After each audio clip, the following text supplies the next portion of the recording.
Ayan nga mga meses. At gumawa nga ako ng ice candy. Dahil nga si Jade ay araw-araw nga siyang humihingi sa akin ng 10 pesos dahil bibili nga daw siya ng ice candy.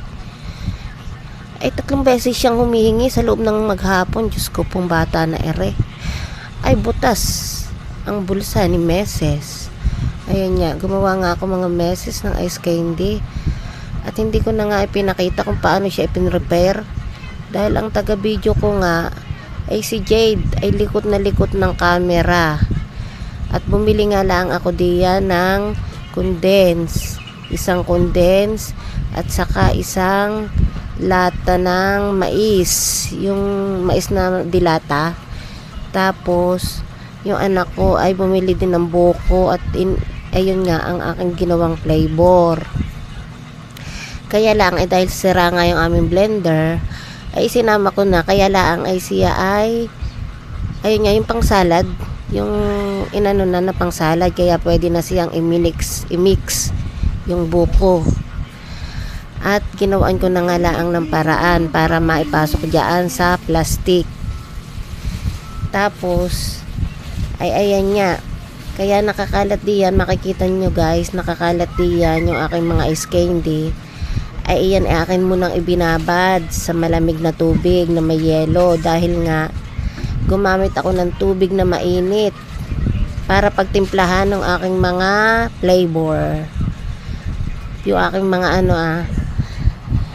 yung ice candy ko ay tubig na mainit ang aking ginamit para ang ating ice candy ay smooth.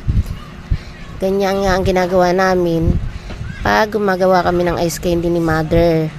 Iniinit muna namin yung tubig at doon namin itinitimpla ang aming mga flavor para ang ice candy ay smooth, hindi kagaya ng iba na para kang kumakain ng yelo kapag nabuo na. Tapos nga ayan nga guys, akin na pinaglalagay yung aking mga nagawang ice candy.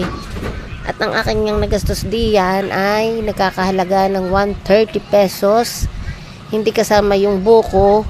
Gawa ng yung buko ay hiningi ko nga lang doon sa anak ko yung laman. Kinuha niya yung sabaw. At dahil 130 nga ang aking nagastos, ay umabot naman iyan ng 250 kung ibibinta ko ng 10 piso ang isa. Ayan nga guys, at ipinaglalagay ko nga diyan at ako'y nagmamadali na at si Jade nga ay hagot ng likot pagbibidyo. Siya nga yung aking taga-video ay hagot niya ng likot.